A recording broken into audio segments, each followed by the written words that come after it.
half day off versus a full day, I think the plan is that people would take full days off, and then it'd be divided over 2 weeks to get to the 36 hours a week. It would be 4 9-hour days, Monday through Thursday, and that would be every week. Okay. So we would be closed every Friday. It's not every other Friday. And I know that there was an article in the paper that said half a day on Friday. My proposal up here is 4 9-hour days. We're closed a 3-day weekend.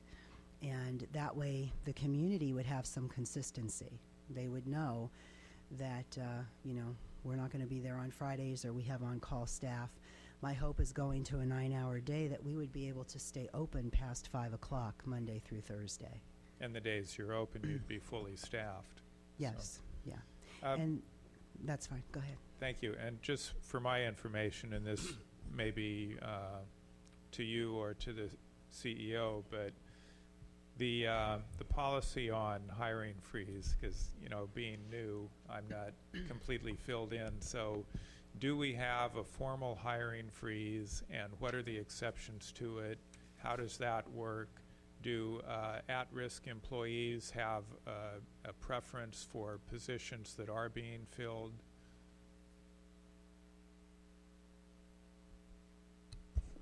Thank you. I'll answer that. Tom Mitchell, Chief Executive Officer. The county does not have per se a formal hiring freeze that has been adopted by the Board of Supervisors.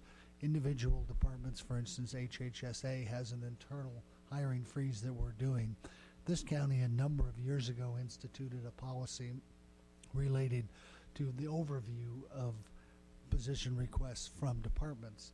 That process has gained us a lot over the years in keeping us from filling positions that are unwarranted or give us a longer lead time on that. So I think we've done a good job over the years with the system that we have always had in place in the executive office.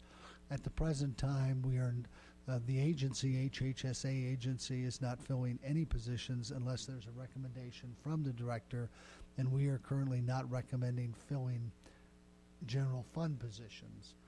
We will be returning to your board, I believe it's on the 27th, as part of the overall package, with some areas where we think we should have more clarity for the board. For instance, in our family support operation, which has no general fund dollars associated with it, in our air quality agency, and also any other agency that gets special funds, that it doesn't make sense to put a hiring freeze on those organizations. So we'll be coming with you with a complete package so it's transparent to everyone, and when you see somebody hired, you will know the criteria by which we do hire them. It makes no sense at all if we get money in economic stimulus, for instance, from the federal government, and we get a great deal of transportation dollars. Obviously, we need to spend those transportation dollars, so we would not have a hiring freeze in effect for those positions which are funded through federal or state revenues. So we do have a procedure in place.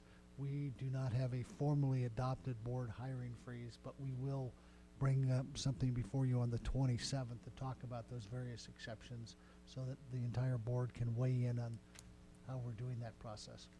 And then for those positions that are still being filled, even though they don't affect the general fund as far as where their funds come from, could we establish a preference so that those general fund positions that are at risk for layoff could, if they were qualified, transfer into these other positions that are being filled? That is our intent. Whenever we have a vacancy, that we'll take a look first of any employee who either voluntarily takes a reduction and, for instance, may want to take change a position. As long as they meet the minimum qualifications for that position, it's our intent to give priority in the instance where we have an opening for someone that's taken a reduction in hours.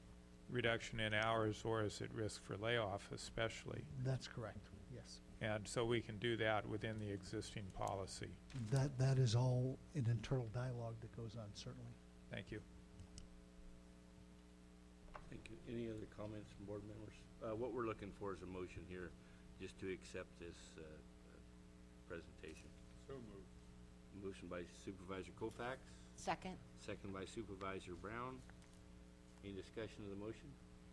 Okay, can we vote? Just all those in favor? Aye. Aye. Any opposed? So moved, unanimous. Thank you, Carmel, for the presentation, and thank you folks for showing up. We have one other thing here. Earlier today, Tom, we were trying to get a correspondence with on AB 885 as far as getting a present. Have we got a response yet? We I just don't- thought if we did, I'd like to announce it. if We do not have a response yet, but I know you'll be around for the remainder of the afternoon. We'll work it out this afternoon. Okay, or I'll be here tomorrow too, so maybe if we do get a meeting set up here, we'll immediately try to get out a press release. Certainly. Thank Okay, you. Okay. With that, I believe with that, meeting's adjourned. So. Okay.